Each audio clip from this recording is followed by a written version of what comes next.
To the flag of the United States of America and to the republic for which it stands, one nation, under God, indivisible, with liberty and justice for all.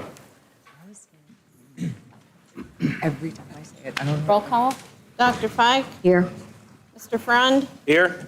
Mrs. Geyer? Here. Mr. Lizza? Here. Mrs. O'Rear? Here. Mr. Polakowski? Here. Mr. Shipley? Here.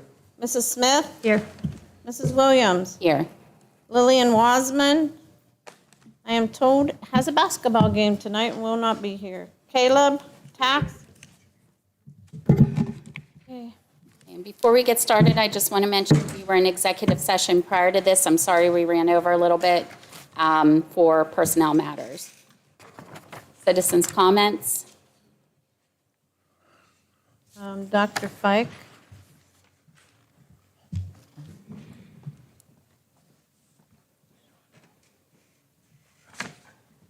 Minutes, okay.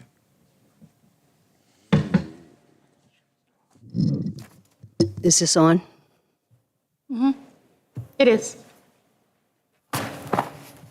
It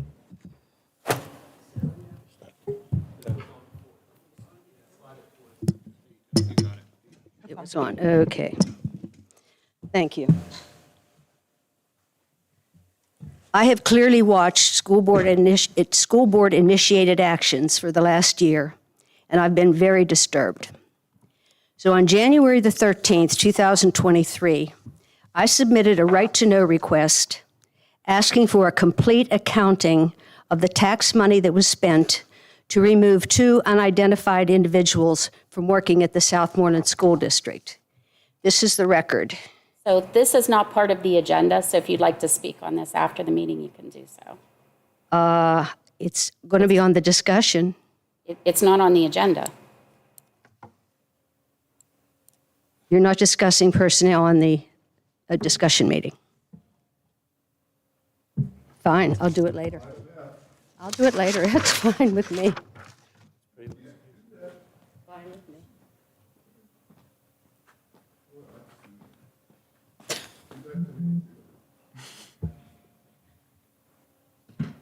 Are there any other citizens' comments? Meeting minutes?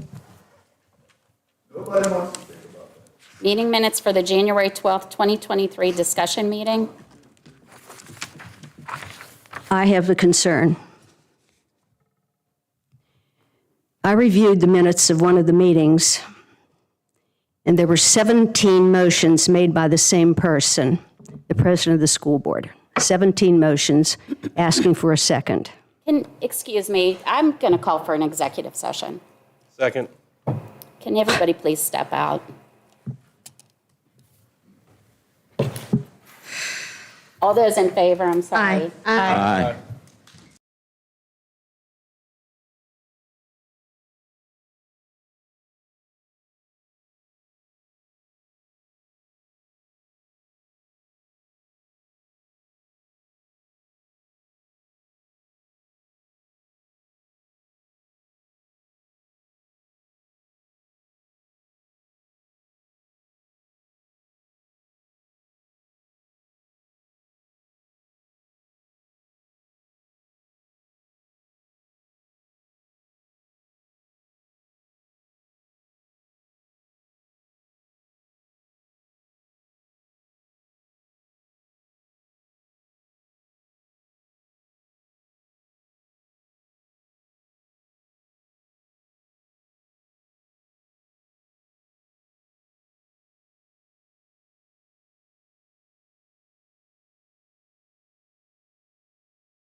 to go back into session. So move.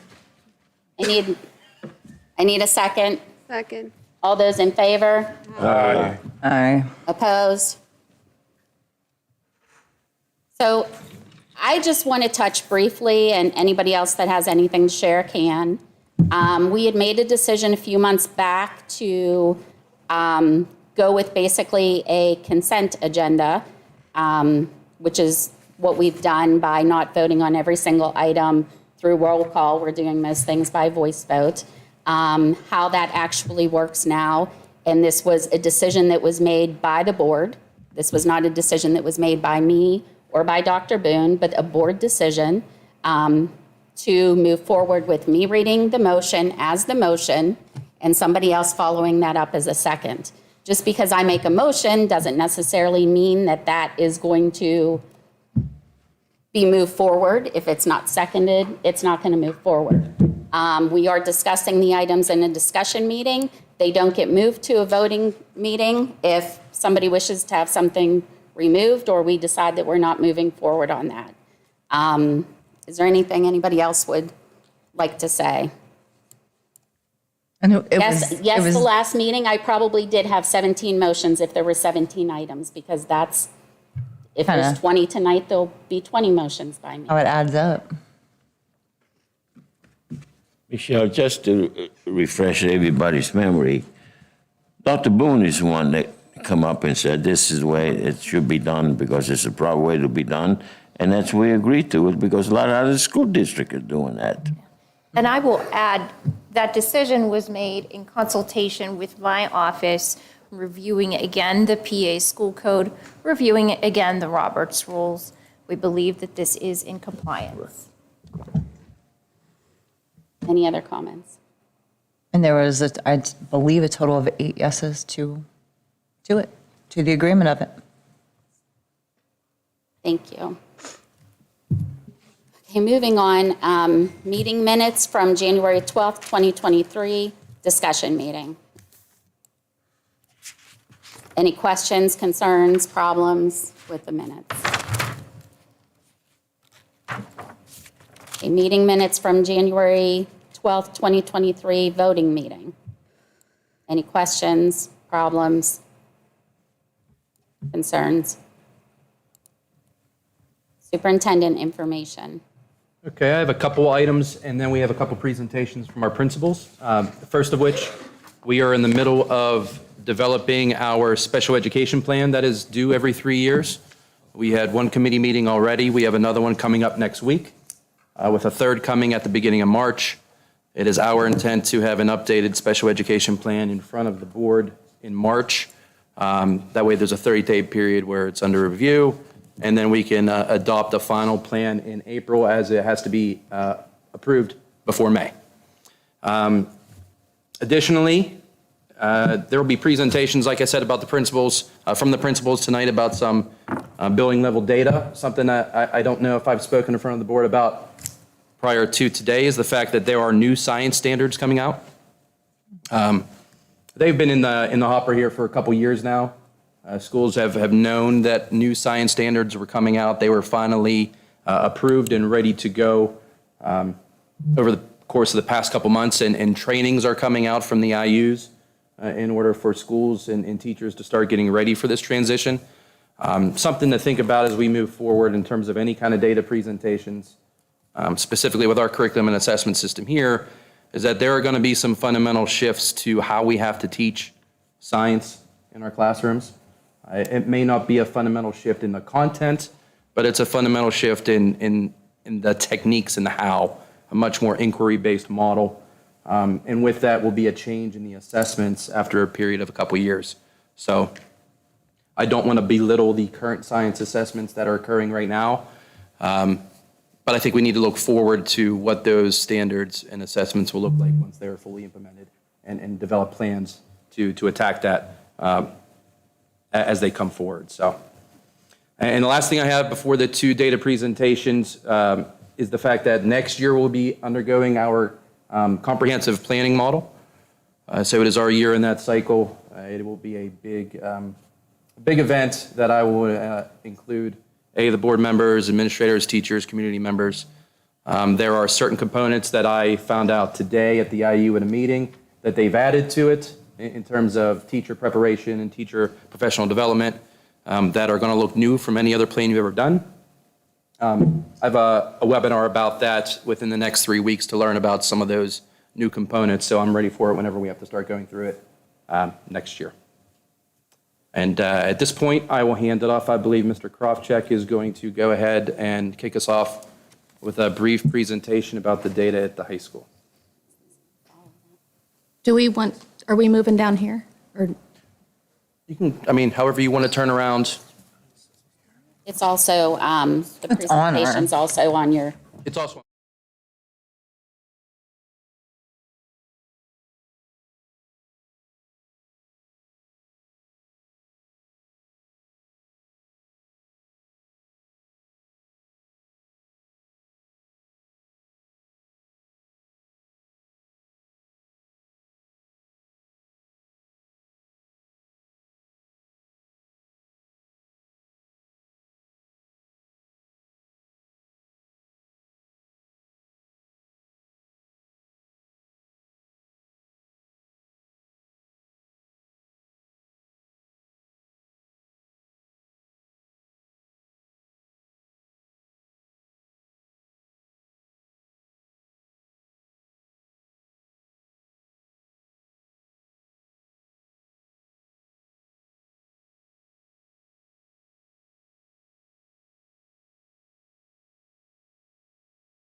Model.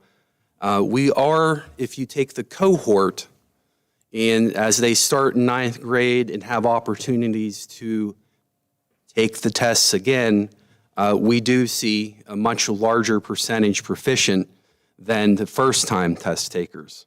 So our cohort from the 21-22 data, 71.4% of our grade 11 cohort scored proficient in advanced on Algebra 1 Keystone. And that is through retesting in that process. 76% of grade 11 in that cohort were proficient in advanced in literature. I also still think the fundamental schedule that we have built, allowing for extra support for students, as we call our SSP across the district, and as well as abilities to have teaming opportunities with our teachers, I think is also an accomplishment that we're able to work into the system at SHS.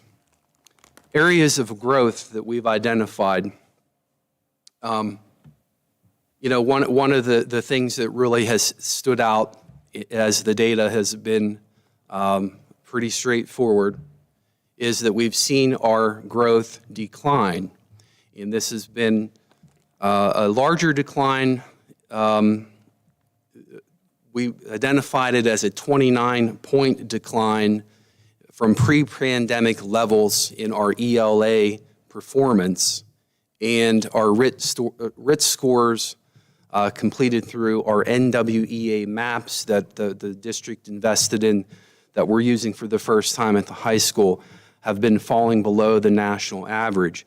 And I know this is kind of off the cuff because our ELA has been finishing up round 2 of maps. We're already seeing increases in the RIT scores for maps. And the RIT score essentially is where do we shape up with the rest of the country in terms of the set of standards that are normed across the country for this test, because kids in all 50 states, I believe, Dr. Clara, take the the NWEA MAP scores. So as the real-time data has been coming in, because you have that kind of instant access, just this week we've seen some significant jumps from round 1 to round 2. But 29-point drop, we've always been relatively successful in our literature and ELA, a very strong department, and what we have seen over the years have been positive scores. We find this to be an area that we have to address. In math, as we discussed at the last board meeting, our PVOS data in Algebra 1 has been relatively stagnant and has been low. We have scored low in PVOS data for consistently 5 years. So those are 2 target areas that we feel that we really want to hone in on at the high school. We have been honing in on throughout the year, this year, as something to identify. What does RIT stand for? What is the actual? Yeah.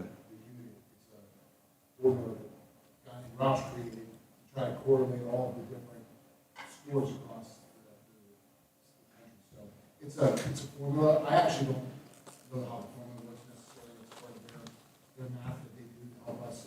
People at home can't hear you. Excuse me. You just have to remember that if we're speaking, to use the microphone. Sorry about that. You're right. I used to being heard. So the Roush unit is the way that they measure it to try to unify it across different states because different states give different tests, and they're looking for some common ways to measure everybody. Not every state gives, like we give PSSAs, but another state, Virginia, gives a different test, so they look for some things that are commonalities that all kids at those grade levels should do, and that's their way of trying to unify it. That's the best way, I guess, to take 50 different ways to test students across the country and look for common themes. So what I can do is I can get some information to share out to the board, like a quick descriptor of that, and have that to Dr. Boone for you guys, and you can take a look at that part of it, just read a little bit more about it also. Okay, thanks. I'll get that to you right away. Thank you. In Algebra 1, we have instituted what we're working with, open-ended questioning, as Dr. Boone early in the year identified as areas that we really needed to strengthen. And as well as our vocabulary, our algebra, our mathematics vocabulary, and what the usage of kids aren't understanding questions in the vocabulary of math. We're working through both those things consistently, and we're looking at them actually not only as we integrate them in the normal class of Algebra 1, but they're literally on Fridays pulling aside and working specifically on open-ended questioning, and that pretty much solely. So that's the minimum 42 minutes per week in the open-ended area. They're also using items from the Pennsylvania Algebra 1 scoring sampler, which is the released 22-23 guide to the types of questions that are on the Keystone exam. Secondly, developing flexible groups using all 5 of our math teachers as opposed to the 2 specific to algebra. We have divided our algebra, the 82 Algebra 1 students into flexible groups, and based on the strengths and weaknesses, using the MAPS data, using Keystone data, using PVOS data, a lot of the data points and things that Dr. Boone and his experiences has brought to us to also examine, they're using that, and we're putting groups together, working through a cycle, every 6-day cycle. On our day 3 is math, is the Algebra 1 flexible grouping. So it's an extra period of time once a week just on those skills. I have a question. I know that the students who did not have the proficient on the Keystone last year have already retested. In the future, do you plan to include the students in this flexible grouping? Yes, we're looking at data because we do have some that have gone into geometry. They will be part of that as well. Okay, great. Thanks. Something valuable, instructional design, professional development. utilizing data for lesson design, improved instruction.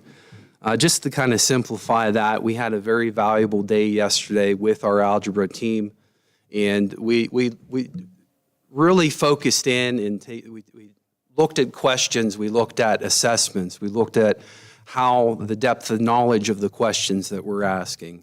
Where are the students deficient? The nuts and bolts of the Keystone exam itself as an assessment, what are we looking for? And really spent an entire day yesterday breaking that down. And I found it to be very valuable, and Mr. Clue will probably elaborate upon that in his piece as well. But it gave us a much greater analysis of where we really need to focus in on what to do more of, what to do less of. In ELA, in our ninth, really our foundational levels, 9th and 10th grade, we're seeing increased vocabulary instruction, integration into writing, using vocabulary, things that you would see as released items that they would see on the literature exam.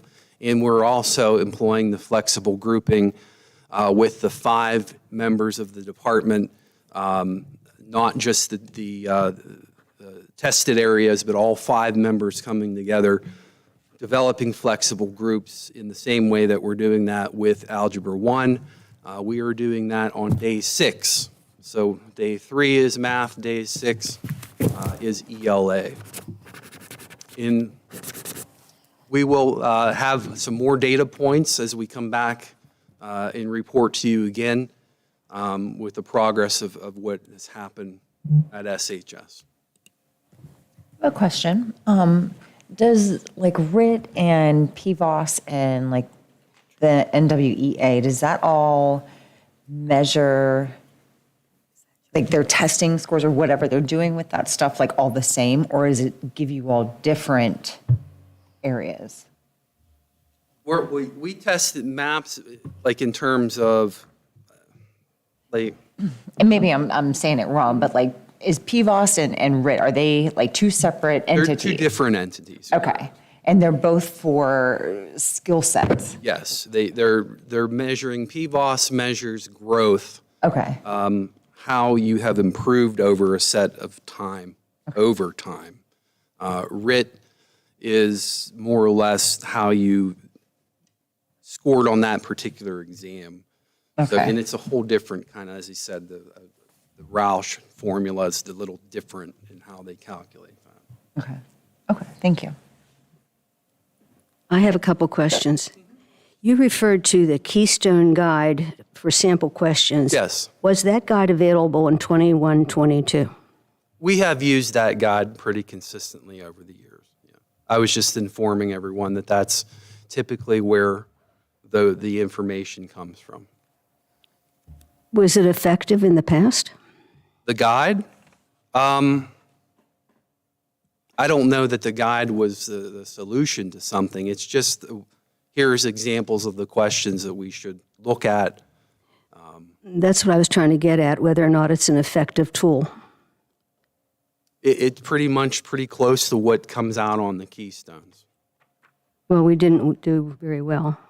How do you group these? You said you put the students in 5 groups. Are those groups built into their schedule? Yes, through our SSP. It's our student support period. And you are teaching the algebra remediation 1 period a week? On top of the class, yes. Something else I wanted to identify as well, and I didn't mention this, and I thought a lot of this came out of the discussions that we had yesterday. I'm looking for the 23 or 24 school year of actually making Algebra 1 a double period in the schedule. So we will have 80 minutes per day for Algebra 1, which is basically what they have at the middle school. So that is one thing that came out of our discussions yesterday, is that we feel that it is pivotal for us to increase instructional time. That's absolutely wonderful. That will be for next school year. We're going to go to a double period for algebra. Wonderful. Is that just grade specific? Yeah, it's typically, Typically ninth grade. Okay, got it. Nice job. Thank you. Thank you. Okay, Mr. Clue, middle school?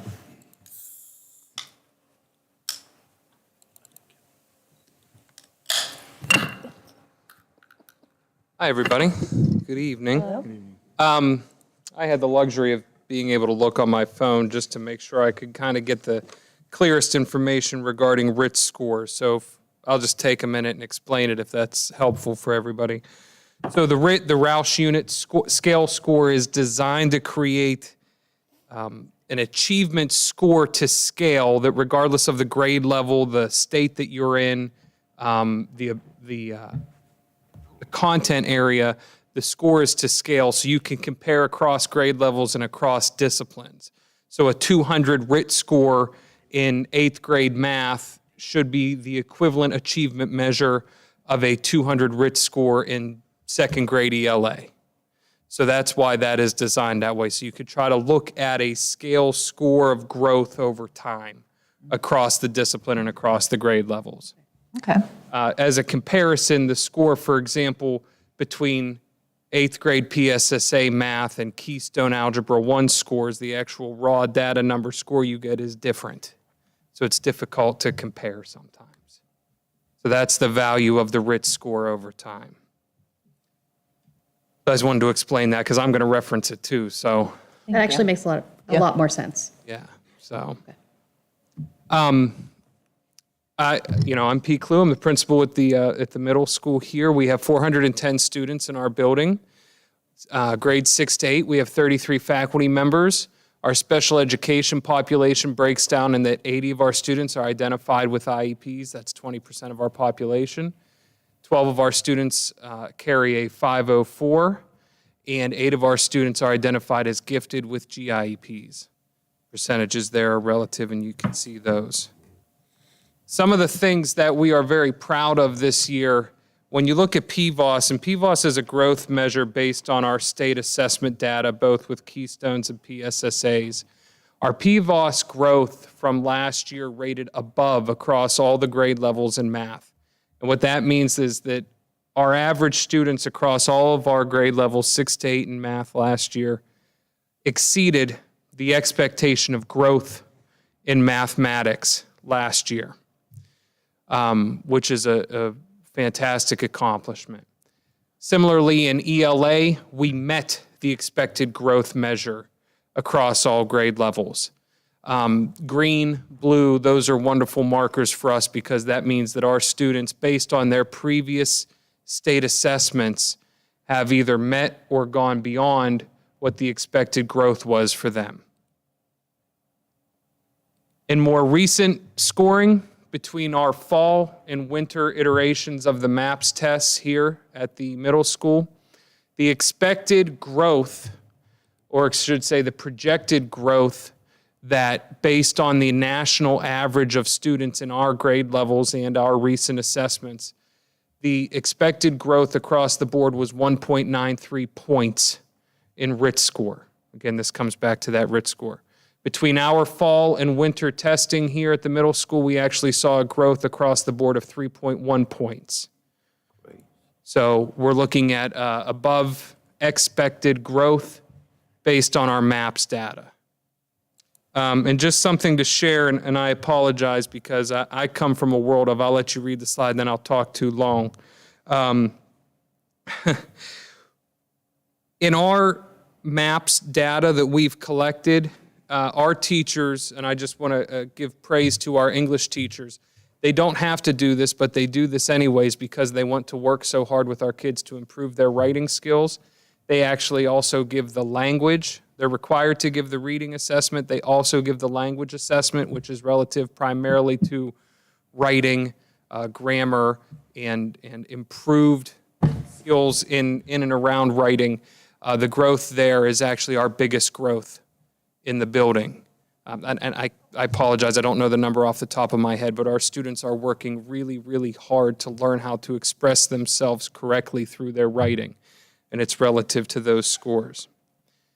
Our areas for growth, still, so I've spoken a lot about growth. Our achievement scoring on PSSA and Keystones is an area of growth for us. Our achievement scoring on our ELA on PSSA is an area of growth for us.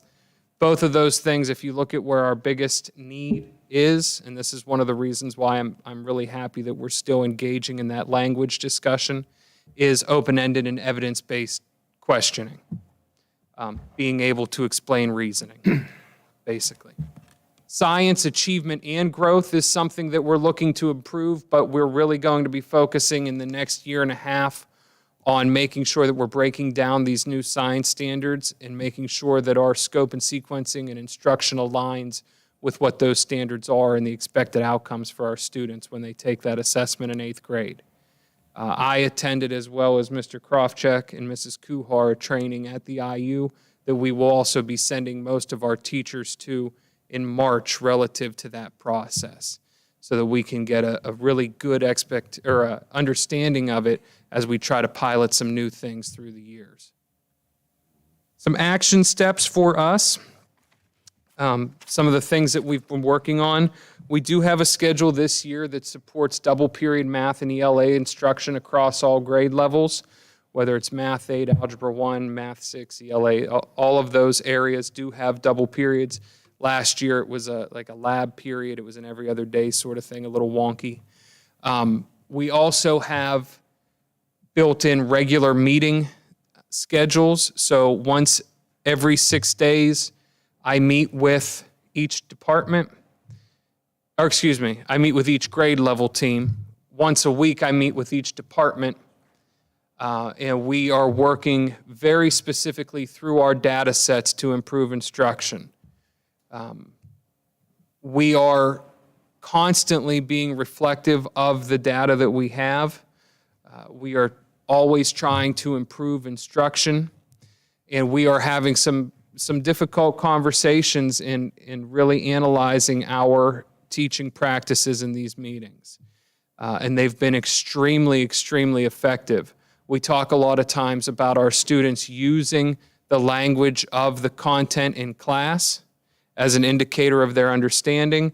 If you'd sit in these meetings with me, hearing people talk about their discipline, using the language, using the data sets they have, and the tools at their disposal, it is extremely impressive. And it's a testament to our teachers who are working really hard to improve their instruction around the data points that we have.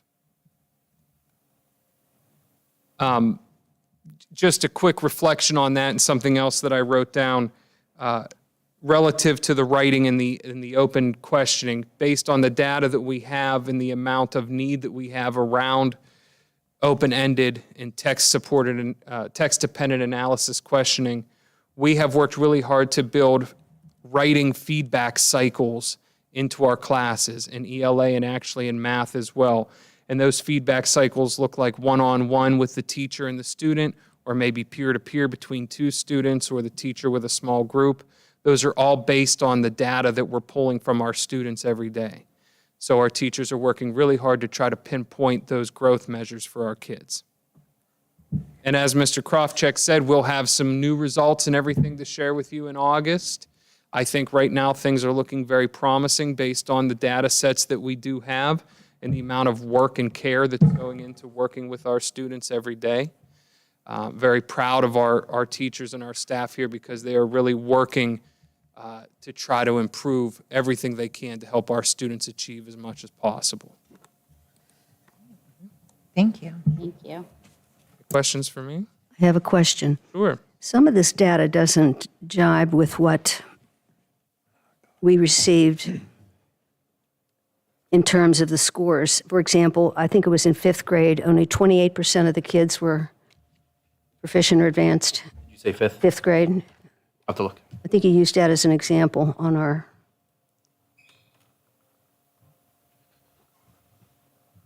Maybe I'm not remembering correctly, but. I can look. This is 6 through 8. Talking about. How many? He said this is 6th through 8th 6th grade that through he's 8. talking about. Middle school. Not 5th. No, none of the data I would have presented would have been relative to fifth. Okay, because you said there was growth in math over how many years?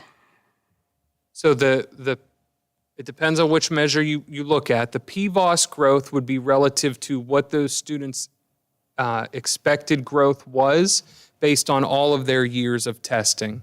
So when they would have started taking math PSSA until they reached us in middle school. The RIT score that I provided was just our students 6 through 8 between their fall administration of that assessment and the winter of this year. So it would have only been our current 6th to 8th grade students. So you didn't include fifth grade in growth? This is middle. Fifth grade's elementary. Well, Are there any other questions? Michelle, Yes. I just got a those comment. kids are sixth graders now, aren't they? You know, Kids that we got from those test results are sixth graders now, right?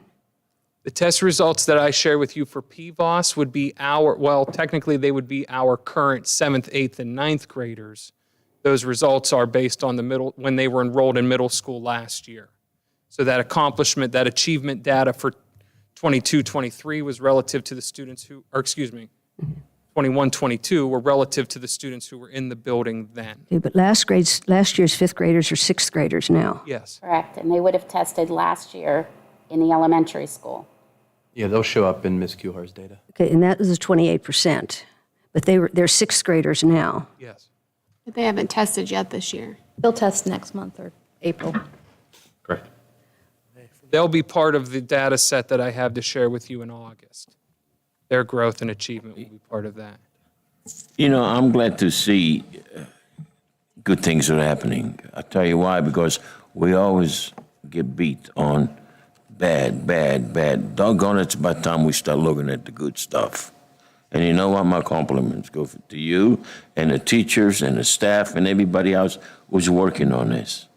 It's fantastic. Let's put the kids first. Doggone it, you guys are doing it. Fantastic. Good job. Thank you. All right, thank you guys. This year's sixth graders weren't tested. No, not for this testing. They'll be tested in April. And then we'll get their results next year. Solicitor information? I do not have a report this evening. Thank you. Business manager, transportation director information. Yes, thank you. I'm currently working on the transportation RFP. I got the results back from Quest, and we're working back and forth to get a contract up and ready for you for next month to vote on. Working on the budget presentation for Monday. And I don't know if any of you heard the news that there was a landmark school funding case decided last week. One of the first things that I did the following morning was I got on the phone to our local senator and contacted him just to get his take on it. He said that right now the Senate lawyers are reviewing the case. It's 786-page decision, so it's rather lengthy. He feels and I said to him, what does that mean?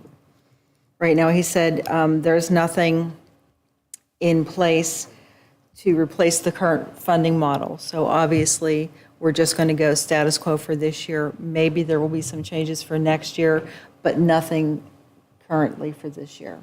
But like I said, the case did come up, and I know it. I saw it on the news, and it was funny because my son, who's in Arizona, sent me a text, Mom, did you know? Yes. So like I said, it's one of those things that, we're all kind of working on. And I had a meeting with my team this past week. I'm starting something, teamwork training with all of them and I'm going to be trying to do that each month, taking a little blurb out of the book that I'm reading and implementing it into our area. And that's all I have for today. Thank you. Michelle, I don't want to interrupt, but did we miss the administrative content when we were in superintendent information? The combustible gas I think that's monitoring? just, I don't, Just FYIs? Yes. Okay, okay.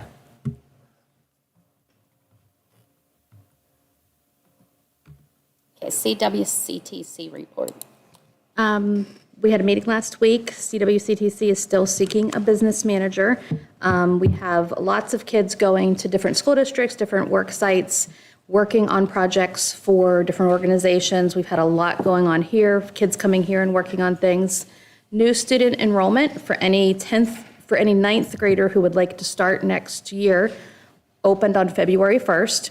I believe they have until March 1st to register, so any students interested in that it's an online application. I believe it's on our school website under the counseling office, correct? Charity? Mrs. Colbank, is that right? The online application under counseling? Okay.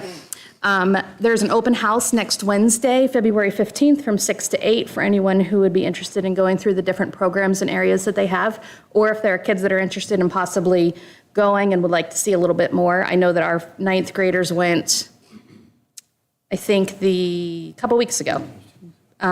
So they did get to go, and they picked their top 3 that they wanted to explore, and were able to do that. There's a Skills USA competition in Hershey, which we're sending a bunch of kids to, April 12th to 14th. And Wednesday, March 1st, the CWCTC is hosting an elementary night. You have to register for this. It got very packed last time, and I think that they are almost at full capacity now, but I think a couple more spots opened up, so you can check out their website or their Facebook page for that. Thank you. That's it. WIU report? Yes, the IU met on January 24th. We were introduced to Sarah Robinson, who's their new HR director, and her specialty is in marketing. We then had an extensive presentation on Act 93 and some studies that were done. And there were the major concerns expressed were about evaluation. And there were 3 major areas: internal equity. In other words, does everybody have an equal level of responsibility? Is there external competition for these positions? How do you compare? And then salary range profiles. They looked at when you look at administrative compensation, they look at basic knowledge. They look at their administrative responsibilities and the results that they produce. Are they problem solvers? What are their interpersonal actions? Are they good decision makers? What are their analytical skills? How much mental effort is involved in their position? What is the complexity of their supervision? How do they handle discipline? And how do they develop policies? The research is showing that there's a good bit of movement in the administrative market. The IU had 10 resignations, 7 of which were teachers, and 7 other leaves were requested. They did hire a personal care person, a classroom aide, some custodians, and 2 teachers. They are also looking at English as a second language staffing. They did give out tokens of recognition for board service. What they gave was at Clearview, each school district who has students there, that student made a gift for the board member on the IU, and it was a little keychain with a little thing with their name on it. So we had one. On March 22nd, there's a Rachel's Challenge event that deals with mental health concerns, and that is a county-wide program because there is such a tremendous concern about mental health services and the availability of them, particularly at the student levels. And it's broken down into a number of areas. They have a lot of presenters. It's a pretty big event. On April the 20th, there's a career fair at the Westmoreland County Community College. And either on March 28th or May 23rd, there's going to be an IU board retreat. Can I ask you a question about the Rachel's Challenge? Yeah. Is that open to the public? Yes. Okay, I know we've had it here probably 4 or 5 years ago. Yeah, it's a big deal. Yeah. It's a real big deal. But, Christy, they're saying now that the problems are greater.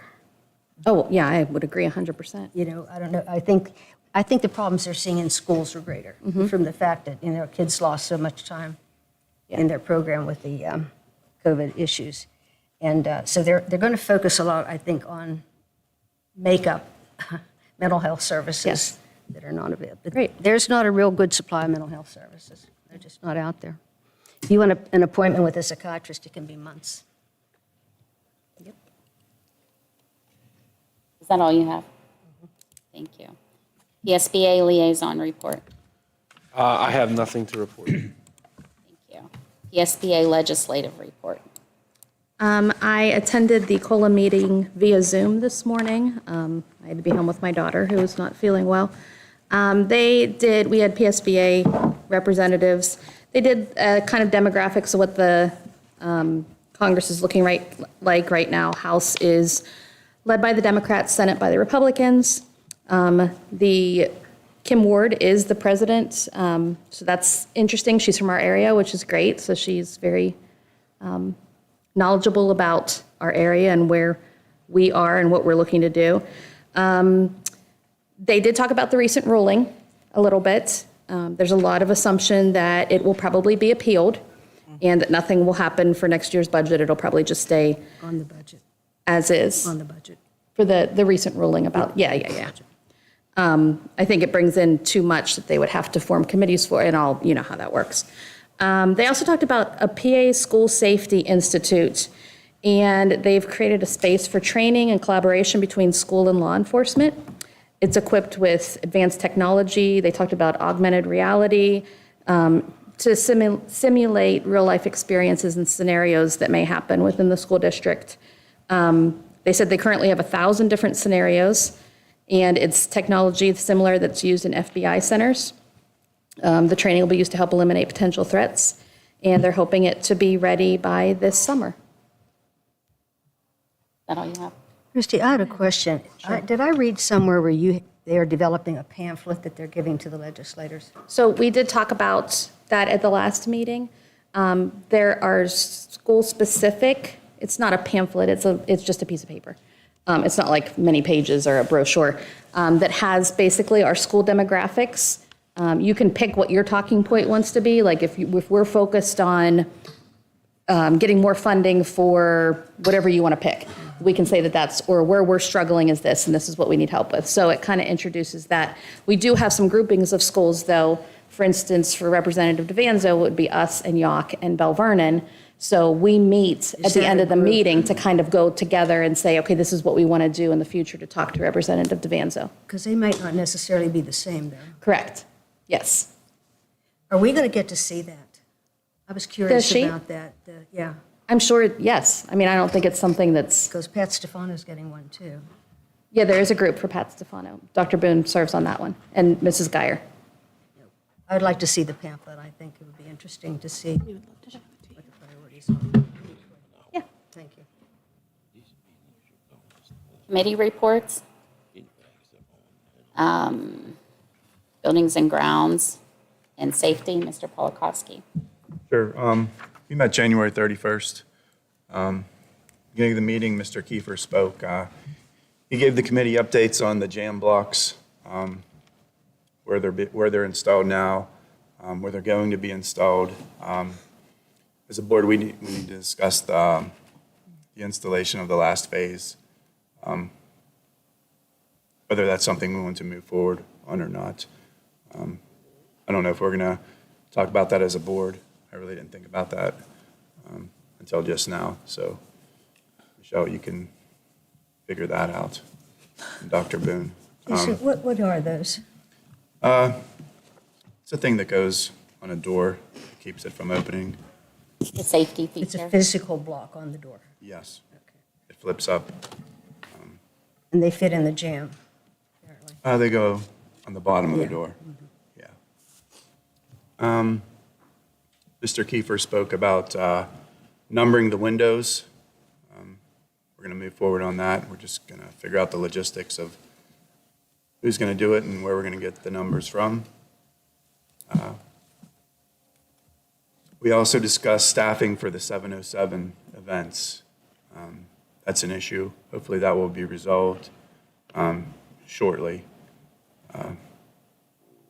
Causes a lot of overtime for the security and the maintenance and the custodial staff. So I think, Christy, are you working on the 707? We have been working on the 707. Okay. Yeah. I know Dr. Boone said that was being updated. But I think the problem is that there's nothing we can do about, I mean, you need to have the staff there. And as long as the SCIU's contract says that the person who is most senior gets it, that person gets the overtime, and there's really no workaround is the conclusion, right? We had discussed creating a different position, but then that would have to be worked into that contract, and it was not just something that could easily be done, like by hiring a Tuesday through Saturday person or something like that. What? Just according to the SCIU contract. According to the contract, if there's extra time offered, the most senior person is offered first, and then it goes down the list. And that applies to events as well as to overtime. Yes. So, well, I'll talk about that later. I don't know how much we want to talk about that. Mr. Trader, we talked about some PM contracts. We're voting on the emergency generator contract this evening. He gave us updates on some things, some pricing of some door hardware, some hallway gate repairs, some information that we'll talk about probably next month about the sewage plant. The current contract is ending shortly, so we'll have to make a decision there. And back to those maintenance contracts. He refreshed our memory on the one for the boiler, and one that we will be deciding in the future on Johnson Controls for alarms at the stadium and the maintenance building. I don't know, Nicole, did I forget anything? Michelle? That was about it. We talked about some maintenance contracts. The parking lot. Handicap parking lot. I think some of the issues, just so everybody's aware, there were some problems with things that were recommended for repair years ago that have never been brought to the board for repairs. So those things weren't repaired and now will cost more money to repair. So just basically getting into some agreements with people that are coming out and servicing things and catching things before they're major problems. Moral to the story is when you have problems, we should be fixing them in the beginning. Thankfully, Mr. Trader is bringing those things to our attention, and we can discuss them as a committee, then as a board, and have Pam looking into situations as well. Nicole remembered that we discussed the parking at the high school. Handicap parking on the side, where you come into the band room, basically back by the elevator. We discussed that, the need that if we are going to have people parking there for events, that there needs to be somebody there watching people come in, so they're paying to get in as the people coming in from the other side. So we discussed all of that. Some safety issues up behind the high school where water is pooling. Mr. Trader was going to take a look at that by that tree. Yeah. We discussed that as well. Yeah, I had mentioned about possibly even just later down the road, possibly maybe even beginning of next year for a sidewalk of some sort to be put in for when students are going across there into the back doors for school. They're not weaving in and out of traffic. Handicap parking was also discussed for the stadium, moving some spaces closer to the gate. We only have those few spaces that are off to the side, so adding a few more spaces there as well. Anything else? Remember. Finance, district operations, and transportation. We will be meeting next Monday. Personnel, policy, academics. Mrs. Smith? We did have a meeting last month. We are currently discussing the 707. There are a lot of different aspects of it. It hasn't been updated in about a decade or so. Some of the fees are still the same. So in doing that, obviously, we're going to see some differences there. But we are still, Dr. Boone is still meeting with some of the leaders of the different groups to make sure we're doing everything correctly. And make sure everyone has a heads up as to what's going to happen. There should be a 707 draft for March, and then hoping that it will be on the board agenda for April to go into effect July 1st. Thank you. Is that all? Yep. Non-academic, athletics, and extracurricular, Mr. Shipley. We met last week. Committee met last week. Mr. Boring, Dr. Boone, and Mrs. Colbank was there. Mr. Boring gave us an update on the winter sports. Wrestling team qualified for the playoffs. The girls wrestling team, I think it was this past weekend, hosted the first ever girls wrestling tournament at the high school. Ty Keffer, boys basketball, reached 1,000 points, which is pretty good, pretty impressive. There was an update on coaching vacancies, hirings, high school, middle school soccer, middle school baseball, high school, middle school track and field. Dr. Boone talked about the athletic banner program a little bit. I'm not sure if we're going to talk about that tonight or not. Sponsorships, some kind of banner program. Mrs. Colbank is looking into a borough grant to add tennis courts at Laux Park for our high school tennis teams due to the condition of the current tennis courts up on the hill, which are not good. Thank you. Student reports? I have a lot, sorry, but I'll try and be pretty brief. The students at the high school's competitive robotics course are in the process of making preparations for the upcoming Bots IQ competition on Thursday, March 9th at 3Cs. Finals will begin, which will be held on April 28th and 29th at Cal U. The competition venues are open to the public and are typically live streamed. Students in the YEA Club have been doing their part to make positive impact on the younger students in the district. They've been teaming up with students at SBC with reading buddies, reading several books to them, and once a month students go to SBC and spend the day with an SBC teacher working as a classroom assistant, helping with whatever activities are slated for the day. Mr. Ansell's biotech classes are busy in the greenhouse prepping for spring. They are learning about agriculture and are intertwined on how the world in which we live. They currently have trout from the PA Fish Commission as part of the Trout in the Classroom program, in which they are learning both animal science and aquaculture. Prom planning is well underway by the junior class officers. The event will take place on May 6, 2023 at Rizzo's. As in the years past, they will begin festivities with the Grand March at the high school beginning at 3 p.m. The event will include dinner, dancing, yard games, and other activities.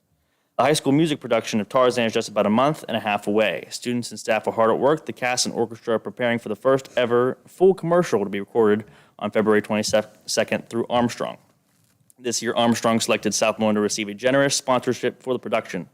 We are only the second school to have ever had this opportunity. The production runs March 30th through April 2nd, and the website is filled with lots of information of upcoming fundraisers, advertising opportunities, and ticket information. On Friday, January 27th, 9 students represented Southmoreland at the Fay West Band Festival at Jeanette High School. Those students were on the clarinet, Zach McGrath; on the oboe, Taylor Black; on the bassoon, Nolan Blaze; on the alto sax, Joseph Keppel; on the trumpet, Ethan Bird; on the horn, Christopher Headley; on the tuba, Ali McGuire; and on percussion, Ava O'Sullivan and Sydney Bonenheimer. On February 8th, Southmoreland had 10 students audition for District Band East in an effort to advance to Region Band. The concert will be at Norwood High School on February 10th. The students attending are on the flute, Shayla Fulton; on the clarinet, Zach McGrath, Danica Johnson, and Kate Kramer; on the oboe, Taylor Black; on the bassoon, Nolan Blaze; on the saxophone, Joseph Keppel; on the horn, Christopher Headley; on the trumpet, Ethan Bird; and on percussion, Ava O'Sullivan. Before Christmas break, Student Council hosted the 22nd annual Bump It Up Elimination volleyball tournament at the high school. 20 teams and 145 players went against each other in matches of volleyball accompanied with refreshments. After the tournament, the snow court was recognized, which included Snow King, Caleb Tax, and Snow Queen Natasha Gentry. In total, this event raised over $4,000 for the Make-A-Wish Foundation. A little side note there, that is a complete wish, and we will get a report back once it's granted to the child. Student Council hosted a winter snowball dance on the 28th of January. There were over 150 students in attendance enjoying the night with pizza, pop, cookies, dancing, and playing cornhole. A special thanks to Ms. Colbank, Mr. B, Ms. Farrell, Ms. Utira, and Dr. Brown for helping with the event.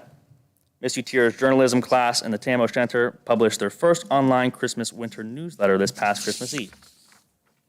25-page interactive publication features Southmoreland's 2022-2023 school year snow court and their favorite Christmas holiday traditions, along with reviews of beloved Christmas songs, films, and recipes. Southmoreland hosted its first Poetry Out Loud competition. Each year, Poetry Out Loud, a free arts education program from the National Endowment for the Arts and Poetry Foundation, draws in hundreds of thousands of high school students nationwide to learn about the impact and power of poetry. Our school's event featured 12 competitors, judged by Ms. Zamborini, Dr. Clara, Dr. Cerrone, and Dr. Brown. Nolan Blaze took first place with his reading of Kara Jackson's The World is About to End and My Grandparents Are in Love. Addie White took second, Kate Kramer took third, and Heidi Coons earned a special recognition. Nolan continued in the regional competition and placed second overall for his renditions of Friendship After Love by Ella Wheeler. The Southmoreland reading team will be attending the first in-person competition in 2 years on March 6th at Seton Hill. The reading team is in the process of collectively reading 30 books, an effort to complete with several regional high schools. Miss Smith will be attending the competition as a moderator. Sophomore Lauren Stafford is beginning a high school book club to promote reading at the high school. The first meeting, which included selecting a theme for February, took place today. The Southmoreland Random Acts of Kindness Club collected toys for children in need during the holiday season. Also recently collected 50 pairs of shoes for children in third world countries. 3 AP Language and Composition students were recently selected as winners for the Voice of Democracy public speaking competition. In third place, Adam Halinka. In second place, Brianne Poole. And in first place, Gwen Basinger. Students in Mr. Majinski's pay a wildlife class are housing birds in their newly created birdhouses. Over the weekend, the wrestling team hosted their first annual Southmoreland Girls Winter Classic tournament with many teams in the Whippeal in attendance. Also, congratulations to the wrestling team for making it to round 16 of the Whippeal playoffs. The team finished up their action last night at Derry, finishing 9-5 overall. Congratulations to Henry Miller for making states for the Whippeal swimming. Again, Henry will compete Tuesday and Wednesday next week to compete for another title. The girls' basketball team is facing Uniontown tonight to finish up the regular season. The girls are coming off a win against Ringgold at home last Tuesday during their senior night. The boys' basketball team faces Albert Gallatin tomorrow at home during their senior night to try and secure a playoff spot. The boys' basketball team also recognized some of our teachers during their last home game. Each player nominated a teacher who has made an influence to them. Congratulations to the teachers, and thank you for what you do for our students. The list of teachers includes Mr. Cartwright, Miss Utier, Miss Elliott, Miss Rock, Mr. Saunders, Mr. Pritz, Mr. B, Miss Hickson, Miss Heberling, Miss Pushkar, Mr. Chrisman, Mr. Posada, Mr. Sherrick, Mr. Tonini, Mr. Cavalier, Mr. Kiefer, and Mr. May. Also, thank you to all our teachers and administrators. We appreciate you greatly. And finally, on January 18th, junior Ty Keffer scored his 1,000th point against Indiana at home. I believe Ty is the 9th boy to reach this achievement, and he is one of 7 Southmoreland basketball players to reach this achievement in only 3 seasons. Caleb, that was incredible. Thank you. Yes. You did that so fast. I'm impressed. Those names were so fast. Thank you so much. It's really nice to hear everything that's going on at the high school. It is really nice. Okay, next section, policies. We have no items this month. I don't think any of us could top that, just saying. Just saying. Personnel. Okay, so now is the time, if anybody has any issues with any of these things, to ask them to be removed. Time to talk about them now, discuss, and if changes need to be made, we should make them. Number 1 is the personnel log. I'm concerned there's a name missing.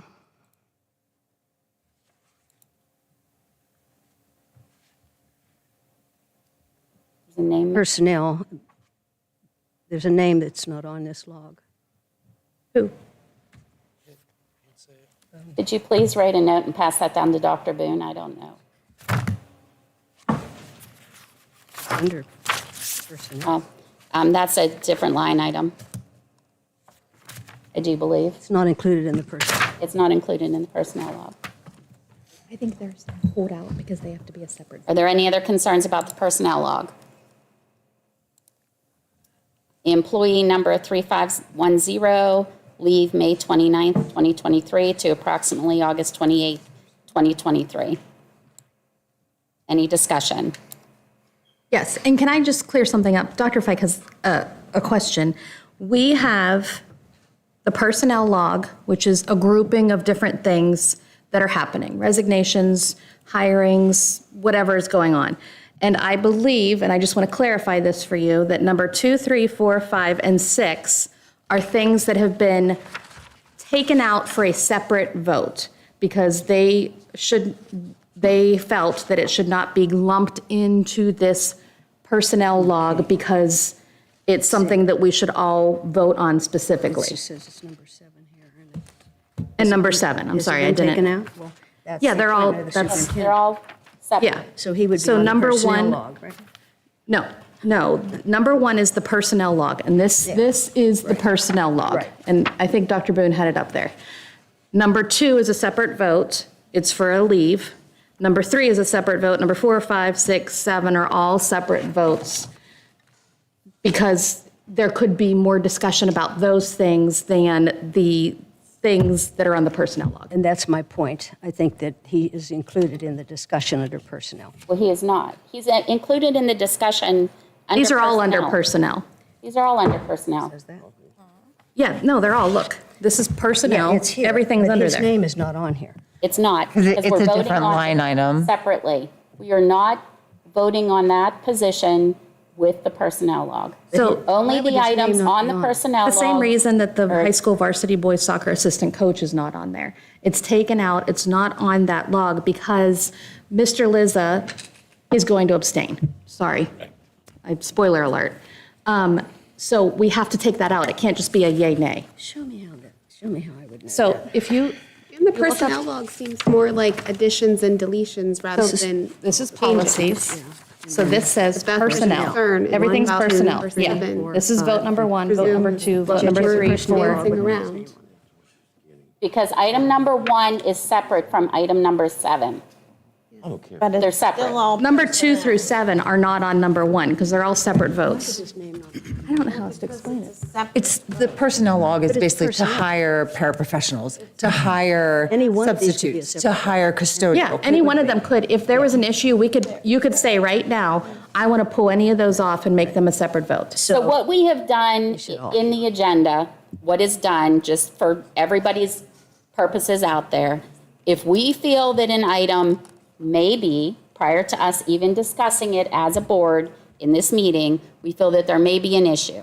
There may be a concern about salary, there may be a concern about the individual person voting on that position, somebody wants to abstain, we are going to pull those out and make them separate items. Therefore, item number 7 in particular is not on the personnel log. So when you vote yay or nay to the personnel log or to item number 2, because item number 1, 2, and 3, well, 1 and 2 are going to be voted on together. So you have to follow along on the agenda to see where we are, but those are separate items. That's why they're done that way. It's because there may my be an understanding that everything listed under personnel, you have the right to say, does anyone want to pull that item for discussion? Yes. right. I haven't heard that. Apparently, that decision was made. Well, most personnel discussion has to be an executive session. I'm not arguing that. I'm arguing personnel is personnel. And when you have a heading that says personnel, it runs through item 7, the whole thing is up until someone says, the president would say, is there an item to be pulled for discussion? And I guess I missed that. I didn't hear that. Right. I have said that. I said that at the very beginning of this meeting, and I will reiterate it once again. Now is the time. If anybody has any items that they would like pulled from the agenda to be voted on separately, not as a group, now is the time. If you would like to discuss something, if you have a concern, now is the time. Okay? It's been said again. I don't think there's a need for me to say it after each individual item. I don't think you have to do say either. personnel log, questions, concerns, problems, anybody have anything? I can't say it any other way. We please game. Are you saying personnel log minus number 7? Number 7 is not even being discussed right now. We're only talking about. We're only talking about the personnel log that is exactly Michelle, as my you have question it. is, why isn't that on the paper? This is a personnel log. Because I pulled it off of the paper. We are voting on a contract. You pulled it off. Yes, I can pull things But it off as should well. be separate. And he's- Because- Okay, so the That's last where we were time, going with this. Great. Fantastic. Well, no, that's like, no, that doesn't add up because you're saying then the high school soccer coach is not personnel and numbers 2 through 6 are not We have to personnel. go in there. So They're all under subsection we personnel. have to vote. It's like a, We have to vote at. It's a the category. next No, meeting. I want to do We're 7. just discussing right now. Does anybody have any questions, problems, concerns, want to pull any name that is physically on item number 1, personnel log? Item number 2, employee number 3510, What did you leave wanna- no, wait. May 29th. Hold on. What do you want? what did you want to pull off? It's an error. There is not an error. An omission. There's an There's not omission. an omission. Why would we vote on it twice? If it's on the personnel log, why would it also be number 7? That's what we're saying. It can't be on both places. That's weird. Redundant. Who had the right to pull that off that personnel? It's so that there's no Anybody issues. can. That way, if you have an issue with number 7, and if you want to vote no to number I know all 7, that. then I you don't know have to all that. vote no This is to the- hiring this is the problem I paraprofessionals have. and This is budget. called a personnel log. I understand that, but there's also number 7. We're not voting on it. Everything's on here but number 7. No. Okay, because No. 7 is separate. Item varsity boys Item number coach. 2 is not on there. Item number 3 is not on there. And Item that's number addition 4, and deletion. Number 5, number 6, and number 7 are not on the personnel log. Basically, the personnel log is a lumped group of So- employees going or coming. It's So not we that can we're vote not as a I'm just going to whole throw on this out there those. too. I don't understand They- this document, I guess. That some people on this board wanted a consent agenda. This is a consent agenda. Therefore, things would move quicker. Our prior solicitor said this board wasn't ready for a consent agenda, and I have to agree. So item number 2 is employee number 3510, leave May 29th, 2023 to approximately August 28th, 2023.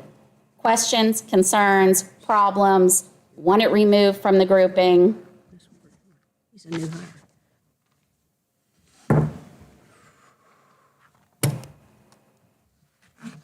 Item number 3, job description for Director of Facilities and Operations. Questions, discussion, removal. Item number 4, paraprofessional wage increase. Discussion, questions. I did see on the personnel log where we were hiring 2 paraprofessionals. So we should hire them before we vote to increase the wage, correct? As far as order goes, that's all I'm I think it's going to asking. be equal timing, Okay. and they would be starting at that wage, if that's what. Because we would vote on them to start it at the wage that it's already at. And then later on down in the lines, we're going to vote to see if we want to increase that wage. Correct. So- I think everybody that's previously hired or being hired tonight would start at that same. Would start, okay, all right. If someone has the need to pull. High school boys, varsity boys soccer assistant coach. Any questions, discussion, problems, removed from the agenda? Appointment of Director of Facilities and Operations. Discussion, questions, concerns, removed from the agenda. Appointment of Superintendent. Discussions, concerns. I have discussion.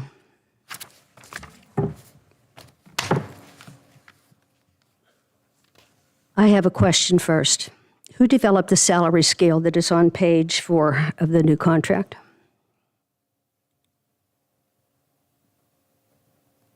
That was a mid-range salary, increasing somewhat from what it was. Also, this is probably a personnel discussion and would be executive session. This is a public document. Well, I just would want- say we did discuss it in an executive session that we wanted to go mid-range. Okay. So that's what the solicitor found well. For the 22-23 school year, the superintendent's salary was $130,000, and I verified that. For the 23-24 school year, it will be $145,000, You don't have, Wait we a have an minute. acting substitute. which is a $15,000 increase, or 9%. We have a substitute. We have a substitute superintendent right now. That's not a superintendent. So the 130,000 is the assistant in fact- superintendent. It's the same person. It's not the same not the job same. description. I'm sorry. It's I not- cannot live with a $15,000 raise for the same person with a 9% salary increase when I have watched the people in this school district take 2.5%. And now all of a sudden we're going 9% on one individual. You can split it any way you want. It's the same person who's been doing the same job. Okay, is there any other discussion? Yes, That's your only it point? says here that you can transfer sick days from previous position. And is that just the ones that are here at Southmoreland? Correct. Okay. Where do you get 9%? That's where I'm like, He's getting 9% from taking his role as assistant superintendent and adding 9% to it to get what his starting salary would be for the superintendent position. I do want to if say. we voted that yes to him, correct? I do want to say that when we did this in the beginning and we made this appointment, the solicitor, who was Amy Zundel at the time, asked me when we were appointing him to fill the role of substitute superintendent. Most districts do that at a salary increase or some type of stipend for that individual. And we did not do that. Correct. He stayed at the same salary that he was hired at. And I'm sorry, I feel that the person, responsible still for this district is the superintendent, which is not the assistant superintendent. And it is public what the salary increase will be throughout the contract, correct? Correct. Which I is want to know. which is what? 1.6. 1.6%. 1.6% each year. Michelle, Yes, may it I is. add something to this? Just as Okay, just if as you it look- is for the custodial. Who come up with If the you salary look schedule? at the salaries. And the of school board, superintendent, and us. I don't mention no It said name, midway. with the 4% increase every year, 5 years from now, that particular superintendent will be making Wait, what? $20,000 more than we were paying. We're not midway in student You do that with the young guy we got beside you, and he's going to be making $20,000 less. The school district is saving money. By the way, Dr. Boom, you're doing a hell of a job.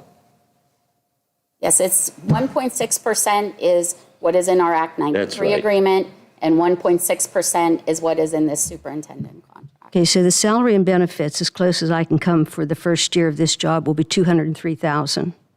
Okay. With benefits, which is hospitalization, with PSERS, with taxes, all things required by law according to the Pennsylvania School Code. It's called cost. It's what It's called costs. cost.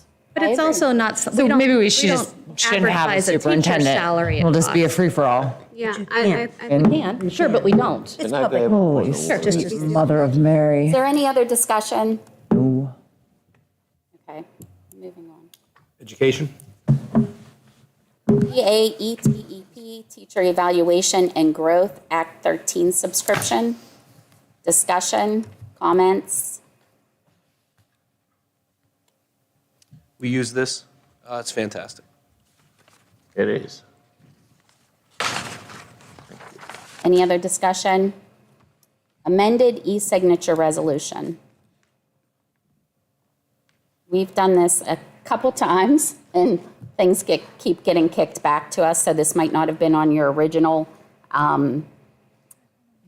agenda if you looked at it a couple days ago, but they did come back and need this to be redone. Any other discussion on that? Could I ask what Act 13 specifically delineates? Sure, I can answer that. Act 13 is the new teacher and principal evaluation effectiveness legislation. There were several components added to it whenever it was introduced at the beginning of last school year.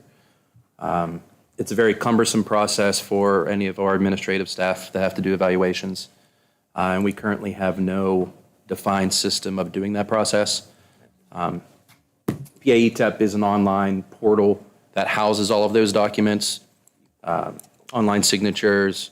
It keeps a record of everything. Anytime a principal would walk into a classroom and do a walkthrough, they can add whatever data, anecdotal data that they want. And same thing, superintendent for principals, in order to keep a track of all of those things in terms of an evaluation, improvement and growth process. So it is something that over 500 districts in Pennsylvania, districts and charter schools use. Somebody said that student achievement is going to be a component of teacher evaluation. Is that true? Yes, student achievement data has been a component of teacher evaluation and principal evaluation scores since Act 82, which occurred in 2012. Okay, I've never seen that in an evaluation, but because there's been a lot of contention about that, there should not be accountability for student achievement in a teacher's evaluation. And you said this Act 13 specifies that now. Well, so did Act 82. starting in 2012. It just, all Act 13 did was change the percentages of how much it goes into there. That's not this EduLink thing, is it? EduLink is the company that created the software to manage all of that. Is that a part of this motion? Yes. Oh, can I talk about EduLink? Does it fall under this one? Yeah. Fell under the previous item, but go ahead. I read this word for word, and it said that EduLink is going to be something you hire to manage teacher evaluation process for its teachers and supervisors. Down at the bottom of page 3, it says EduLink reserves the right to change the terms, conditions, and notices under which the EduLink website is offered. Then it goes on to say, on page 4, the EduLink website may contain links to other websites, and they are not then responsible for the content of what that linked site does. It is not responsible for webcasting or any other form of transition, even after they send it to somebody else. Then the third paragraph from the bottom says, EduLink reserves the right at all times to disclose any information as necessary to satisfy any applicable law, regulation, legal process, or government request, or to edit, refuse to post, or remove any information or materials in whole or in part at EduLink's sole discretion.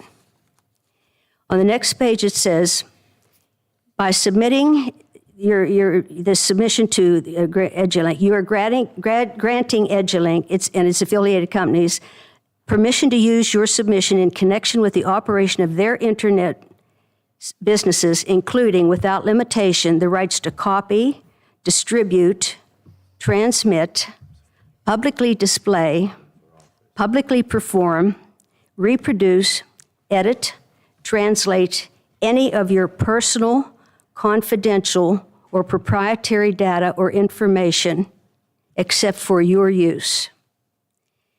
Then down the bottom it says, EduLink sites can be accessed from all 50 states as well as other countries around the world.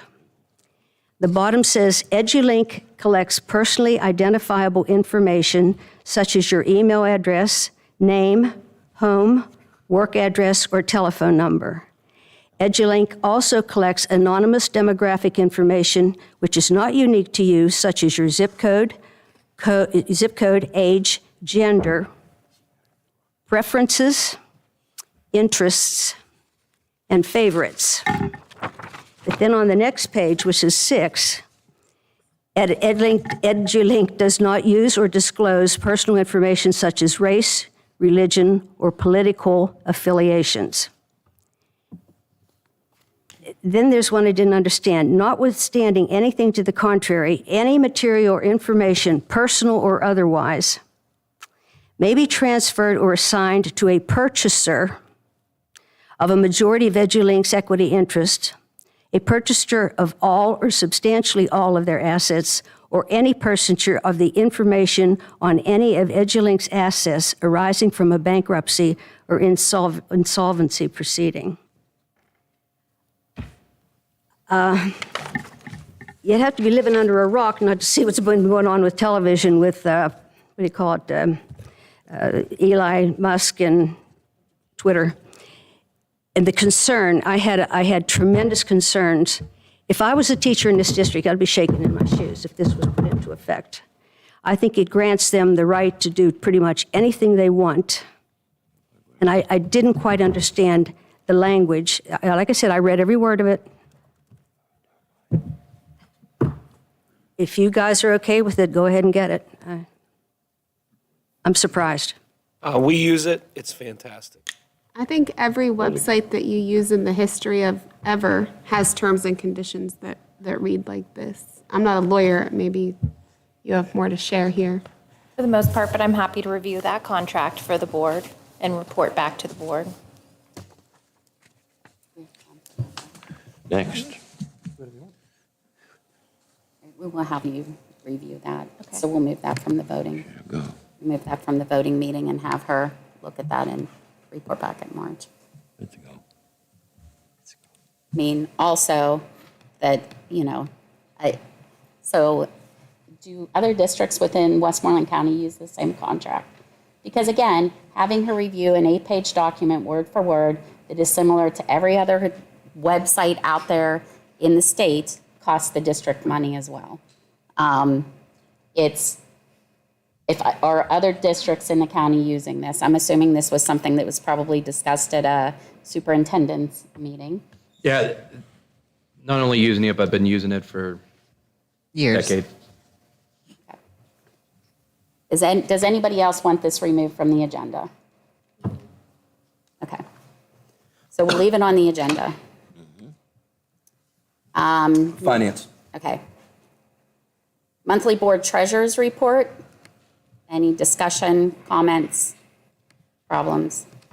I just wanted to make notice, you'll notice on there that there is now a capital fund. We received the funding from the loan that we took. I basically laddered that into 3 CDs for us to gain as much interest as we could until we needed to utilize the funds. But I just wanted to make mention that it's on there now. Thank you. Any other discussion?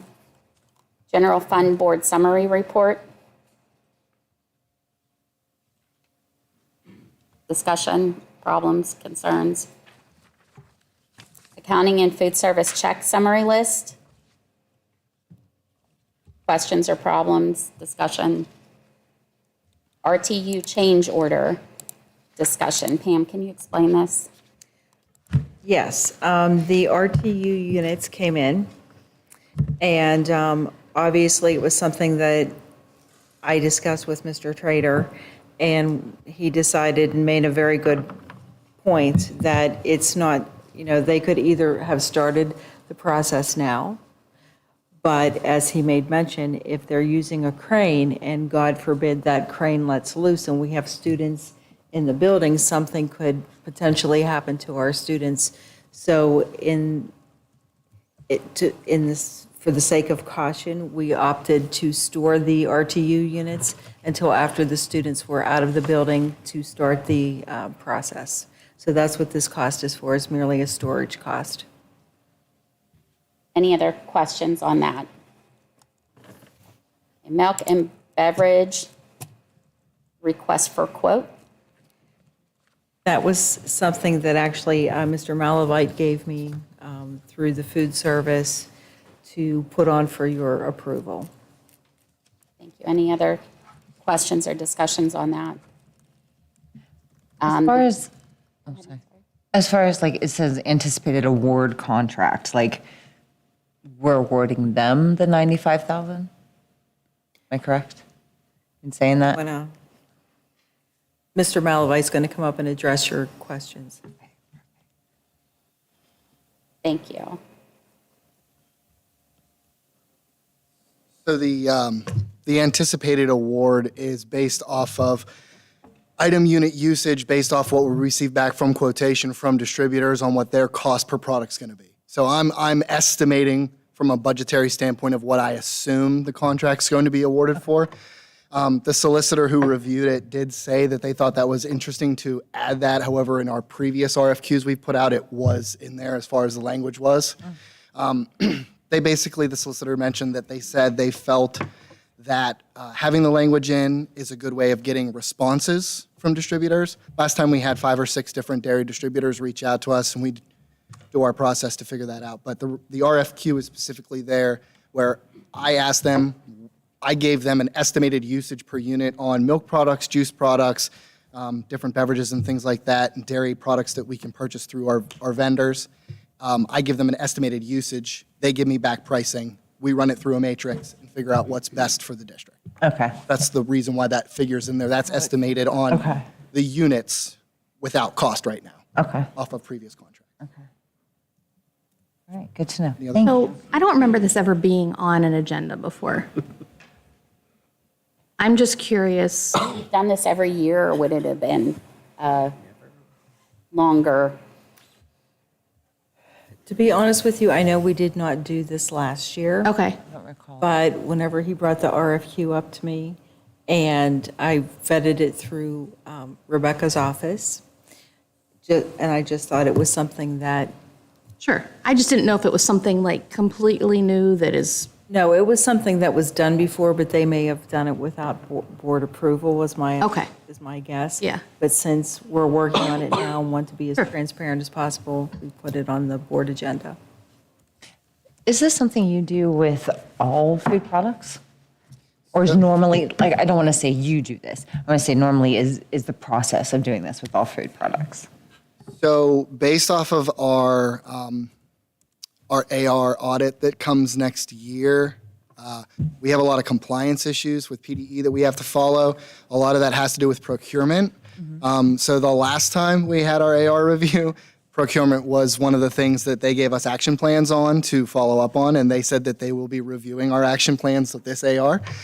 So I wanted to make sure that our procurement section was right, and to piggyback off of Ms. Mondok's response to that, our previous milk contract bid that we did choose had a 1-year duration with a 1-year extension option.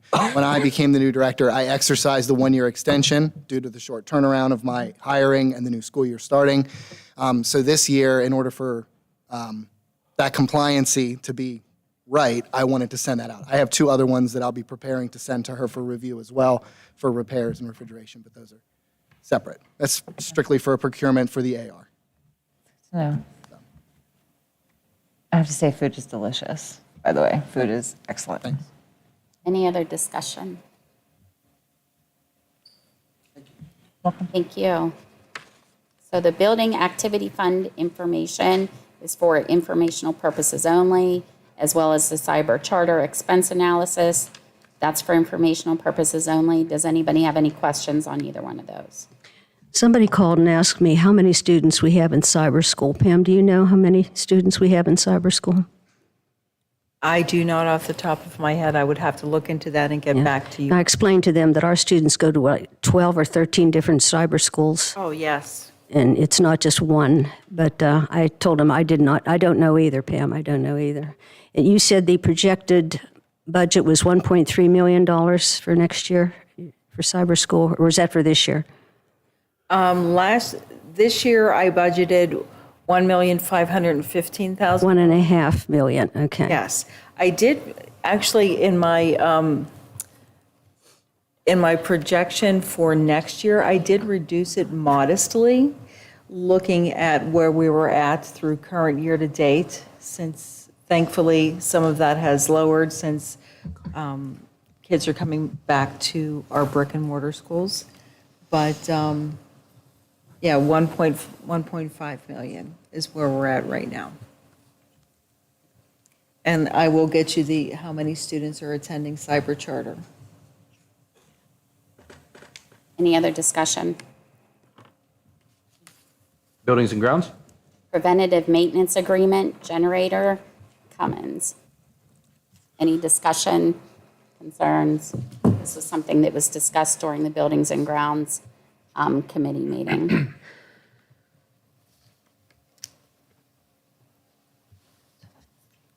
That was supposed to be removed, wasn't it? We have no items under athletics and activities.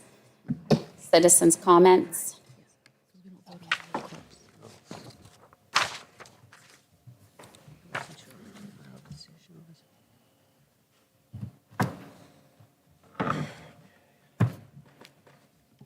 I'm Jan Kiefer. So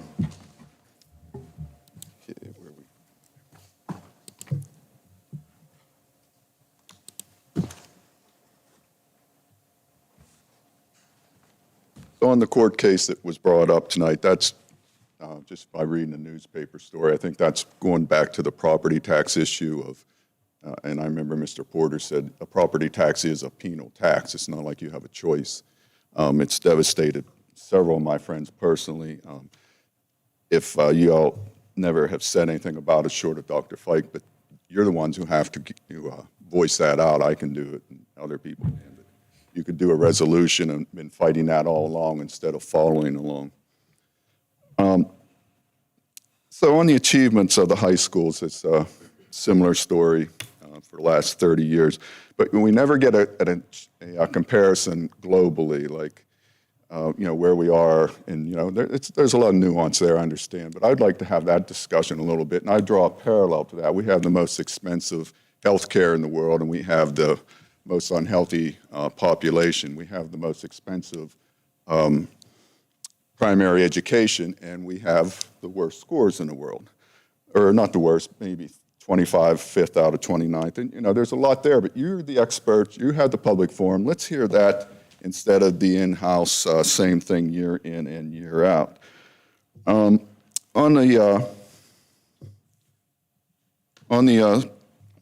see.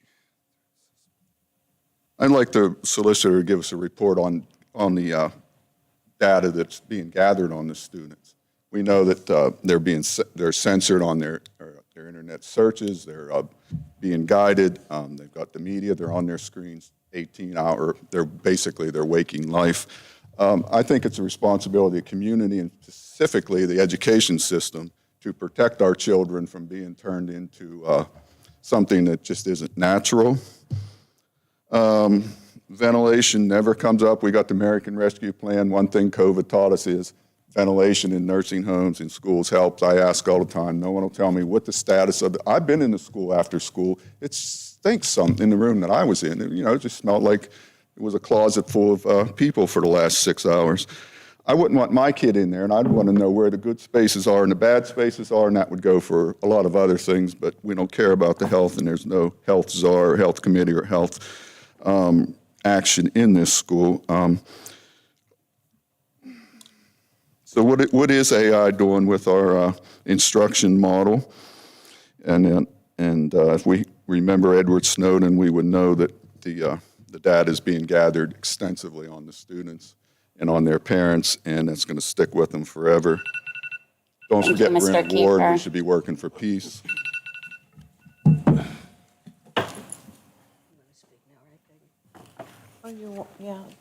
Yes, go ahead. Yeah.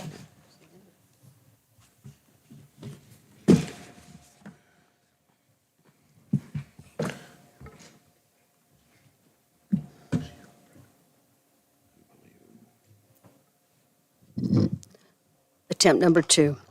I have clearly and closely watched the school board initiate actions for the last year, and I've been very disturbed. So on January 13th, 2023, I submitted a right-to-know request asking for a complete accounting of the tax money spent to remove 2 unnamed individuals from working at the Southmoreland School District. As a result, I received this information prepared by an attorney consisting of 28 pages of details. This is now a public record. Using this data, I can inform the public that based on this information, the actions initiated and taken by the board to remove 2 unnamed employees cost the taxpayers an astonishing $283,952. This is a minimum figure because I lowballed the percentage of benefits, and the legal expenses listed on this document start in June of 2022. The actions against these unnamed individuals began very early in 2022 and are not included in this report. By April of 2022, for that fiscal year, up until then, our legal costs, and I received this from the business manager, was $47,712 for 10 months, or $4,771 per month. As far as I can determine, the true cost of the board-initiated action was in excess of $300,000 of taxpayer money. To put this in perspective, last year the board raised local property taxes, and at least $300,000 was spent to remove 2 unnamed employees. Not a penny, not a nickel, or not a dime of that money was spent on education. Additionally, for 1 year, Southmoreland had 2 identical employees, and the cost for the salary and benefits of these 2 identical employee positions was a whopping $388,976, board initiated. This year, the public will have a chance to remember what has happened on this school board and what has been done to our district and our community. Abraham Lincoln said, if you want to measure a person's character, give them some power. I just asked, Michelle, can I have the I business just manager? asked Rebecca Heaton Hall if I could respond, because what I did was I took the budgeted numbers what we had in the budget versus what we actually spent and the actual additional cost to the school district. The one person was budgeted, and I'm trying to be very generic so that I don't disclose. So if I start to disclose something, please make me aware. Okay. So what was budgeted for the one person was roughly $61,000 with fringes and benefits. What was actually paid was a little less than $7,800. We saved in the budget $48,422.76. Now, there was an additional stipend that is going to be paid this fiscal year with fringes and benefits. That would be an additional to the budget, $10,577.95. I took those very same pages that were provided, and I added them up twice, checked my math. The actual legal fees for those two people was $26,964.84, and then there was an additional person added that wasn't originally budgeted, and that was $163,095.03.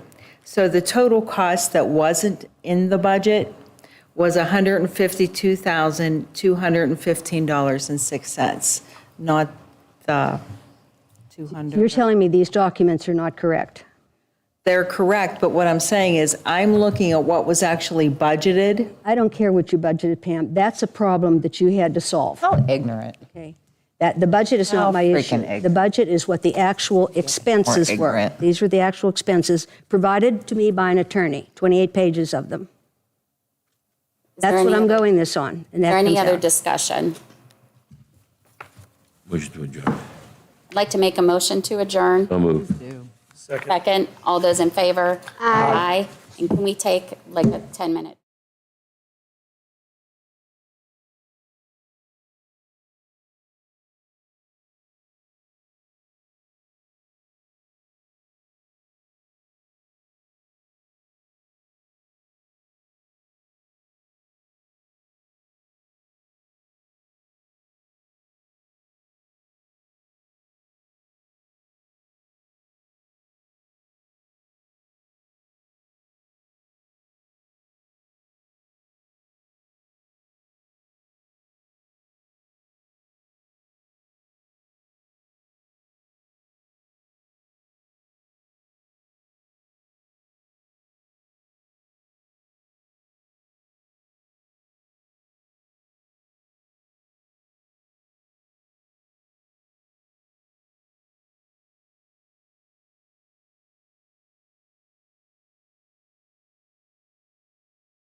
Okay.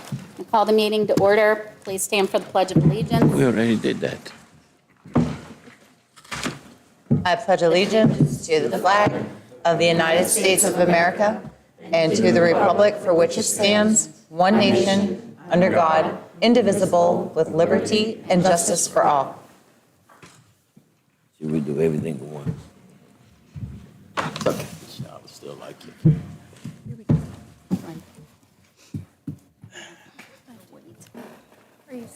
I don't know, like I'm.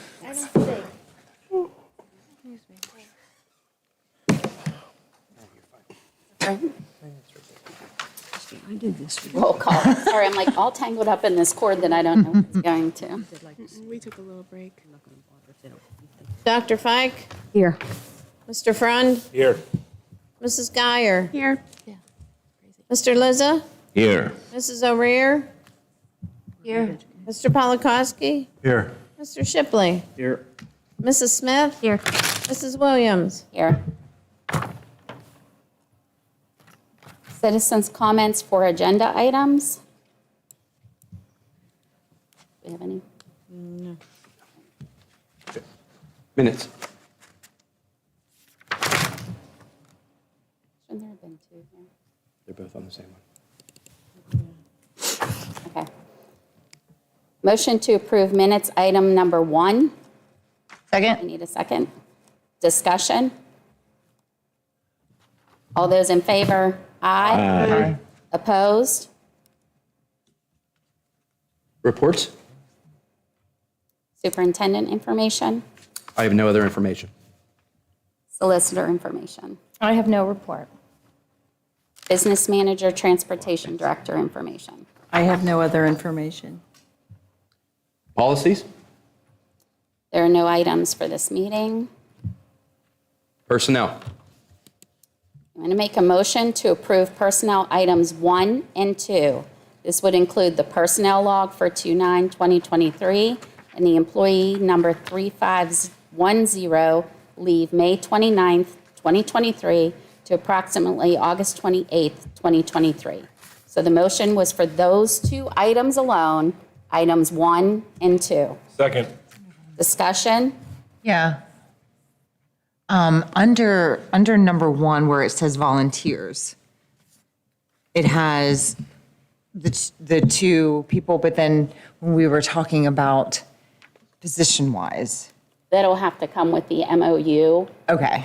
When Okay. once we have that, they should be able to be put on the personnel log next As- month. okay. We put them on as volunteers just in case that season would get started prior to the March 9th meeting. Okay. Understood. Any other questions? All those in favor? Aye. Opposed?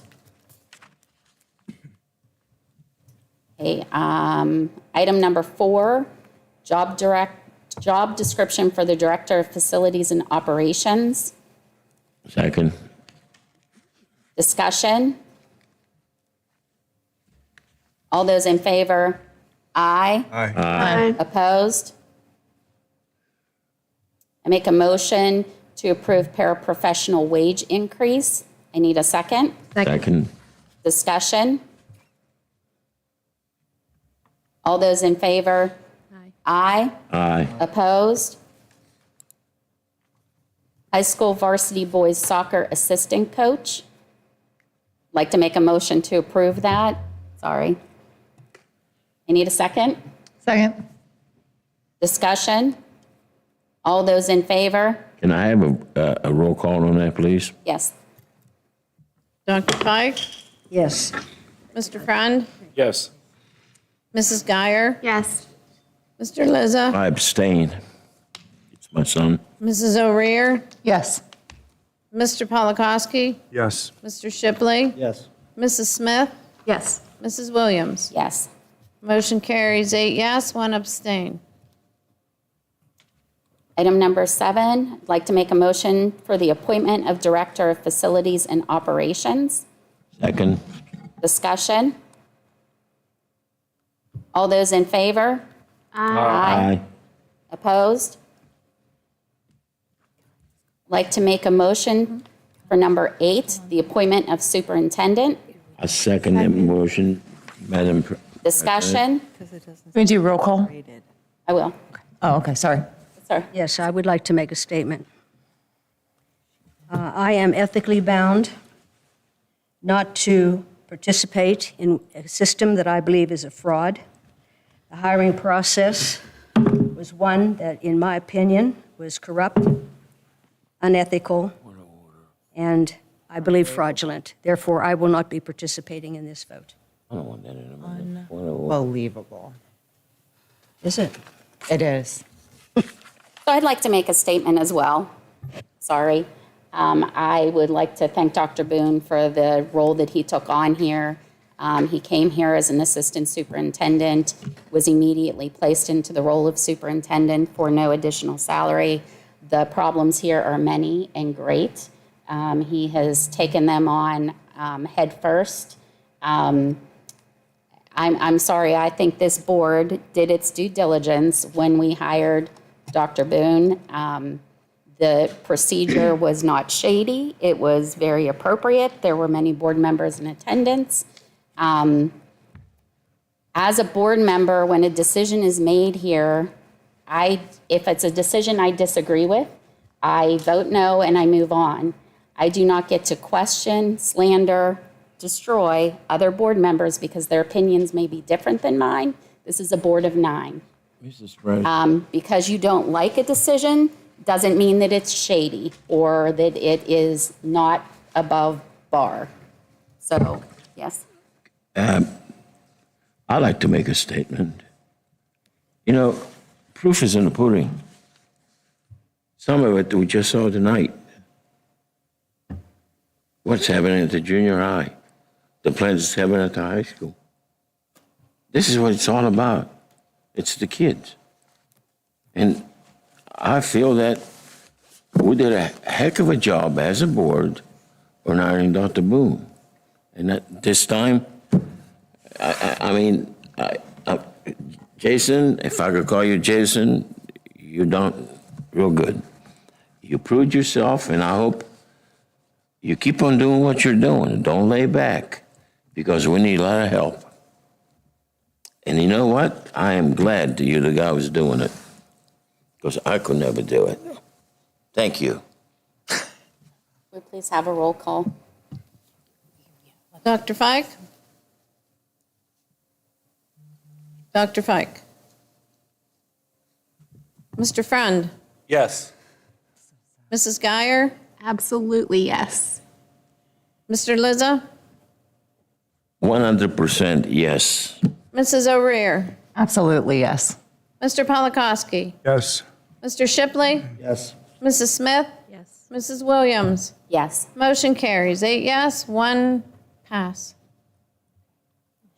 Education? Congratulations. Just a quick question on the facilities and operations. Yes. Is that salary meant to be prorated? Yes. Okay, because it didn't state it in there, and I just wanted to verify that. Yes. Do we need to go back and revisit that? We already, I guess, voted on that, but I think we can clarify. I think that would be absolutely consistent. Yes. With where we're at. So that would be prorated for the remainder. He starts a new school year, Every school right? district every year. July the 1st. Right. So this is effective July the 1st. Well, no, it says about- the 22, no, we're talking buildings and grounds. Oh, building and grounds, okay. Yeah, I and thought you I were just talking wanted about- to verify that because it says 22, Okay, 23 no salary. I problem. wanted to Sorry. verify. Sorry, if it my was- fault. That's okay. If it was that or if it was to be prorated. They said prorated. That's right. So I just wanted to be sure. Yeah. It was the same as with the stipend anyway. Okay, any other questions? I'm sorry. Education? No. Make a motion to approve education items 1 and 2. Second. Discussion? Skip to this, that's the motion. So they put 1 and 2 together. All those in favor? Aye. Opposed? Yeah. I mean, no, that yeah was not to opposed. That was to Dr. Fike. Sorry. No. That was not a problem. Finance? I make a motion to approve items number 1 through 5. No, that's what we just did. Second. Discussion? These are just on here. Any discussion? All those in favor? Aye. Opposed? Buildings and grounds? Make a motion to approve buildings and grounds, item number 1. Need a Second. second? Discussion? All those in favor? Aye. Opposed? Athletics activities? There are no items for this meeting. Citizens' comment. It's much easier when you're looking at it like this, because it's straight down in a line rather than flipping pages. Need a motion to adjourn? So move. Second. All those in favor? Aye. Thank you. I have I know you don't answer for board comments.